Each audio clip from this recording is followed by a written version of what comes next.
السلام عليكم. واش راكم أخواتي؟ إن شاء الله تكونوا لاباس، إن شاء الله تكونوا بخير وصحة وعافية.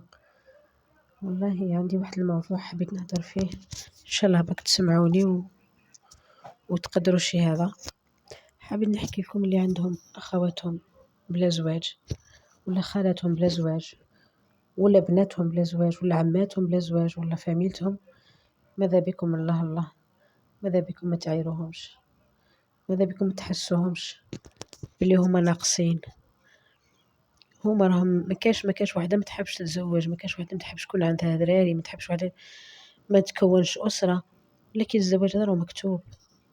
وهذا الناس اللي تعود كما قلت هاكا تستشفى فيهم، ولا تعود تمعني عليهم، ولا والله ما هم مليح. راكم تجرحوهم بلا ما تحسوا، ولا راكم تجرحوهم عمدا. لكن صدقوني هم راهم ينجرحوا داخلاني، لكن ما يبينوش الضعف تاعهم. لذلك بالله عليكم، راهم أخواتكم وفاميلتكم كذا، ما حاولوا تحسنوا عونهم.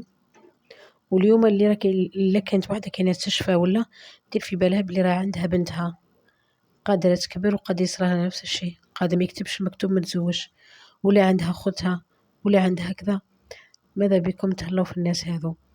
يكفي أنهم محرومين من تكوين أسرة، محرومين من نشوف من إنجاب أطفال، يعني ما عندهمش ذراري.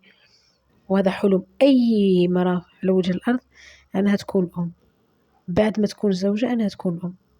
وأغلب النساء اللي يكبروا في العمر تفوتها هي واحد المرحلة، تقول لك أنا ما نتزوجش. إلا جاو خطوتكم ما نتزوجش، تقول لك أنا نتزوج ومش حنجيب ذراري، واش من فايدة كي نتزوج؟ يعني ماذا بكم تحسنوا عون الناس هذو؟ حتى ولاد دوسوا، حتى اللي شفتوهم يعني تنرفزوا تقلقوا تعصبوا، حسبوا دايما حساب للشي راهم يمروا به. إلا عندك أختك حسني عونها، إلا عندك ما كيما نقولوا هكا لوستك، خوت الزوج تاعك،